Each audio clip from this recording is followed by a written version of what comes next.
ஜியோ ஹாட்ஸ்டாரில் ஒரு ப்ரமோ வந்திருக்கு. வியானா வந்து உள்ளே வராங்க. செல்லம்மா செல்லம்மா சாங் போட்டுகிட்டே உள்ளே வராங்க. உள்ளே வந்தோடனே எல்லாரும் போயிட்டு ஹாப்பியாக ஹக் பண்ணுறாங்க. அப்புறமா பிக் பாஸ் வந்து வியானாக்கு ஒரு டாஸ்க் கொடுத்துருக்காங்க. லிவிங் ஏரியாவில் வந்து பிளாஸ்மா முன்னாடி நிற்கிறாங்க. எல்லாரும் அசம்பிள் ஆகி உட்காந்துருக்காங்க. அப்போ வந்து சொல்கிறாங்க, எனக்கு ஒரு டாஸ்க் கொடுத்துருக்காரு. நீங்களாவே உங்களுக்குள்ளேருந்து 2 பேரை செலக்ட் பண்ணி சொல்லிடுங்க. நான் கூட்டிகிட்டு போயிடுறேன். அப்படி இல்லைன்னா நைட்டோட நைட்டாக நானே 2 பேரை கூட்டிகிட்டு வெளியில் போயிடுவேன் அப்படின்னு சொல்கிறாங்க.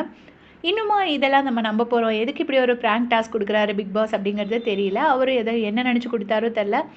உடனே வியானா இப்படி சொல்லிவிட்டு அடுத்த சீனில் பார்த்தீங்கன்னா, வியானா அங்கே உட்காந்துருக்காங்க. மார்னிங்கே நம்ம வியானா என்னெல்லாம் பேசினாங்க அப்படிங்கிறத ப்ரமோ 1ல் பார்த்தோம். அப்புறமா விக்ரம் ஃப்ரண்ட்டில் போய் நின்றுட்டு பேசுகிறாரு. இன்னும் இப்படி இதே மாதிரி உங்கள் குறைகளை எடுத்து சொல்லி புரிய வச்சு என்னால் இப்படி ஒரு கேம் சத்தியமாக விளையாடவே முடியல.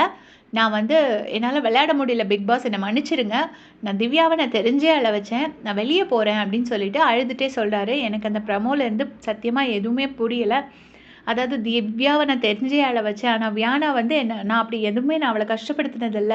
ஆனால் அவள் என்ன ஹர்ட் பண்ணிட்டா அப்படின்னு சொல்கிறாரா என்னன்னு தெரில. ஏன்னா வியானா வந்து அவருக்கு ஒரு சிஸ்டர் ஃபீலிங்கில் இருக்கார்.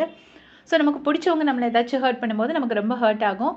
ஸோ அந்த மாதிரி ரீசன்னால் அழுறாரா? அல்ல திவ்யாவை திருத்த முடியலையே, எவ்வளோ சொன்னாலும் திவ்யா தப்பை உணர்ந்து திருந்த மாட்டேங்கிறாங்களேன்னு அப்படி நினச்சி திவ்யாவை நினச்சி அழுறாரா? இல்லை தன்னைத்தானே நினச்சி அழுறாரா? நம்ம நிறைய தப்பு பண்ணி மாட்டிக்கிட்டோமேன்னு நினச்சி அழுறாரான்னு தெரில. அவர் அழுதுட்டு வெளியே போகணுன்னு பிக் பாஸ் கிட்ட கேட்டுட்ருக்காரு.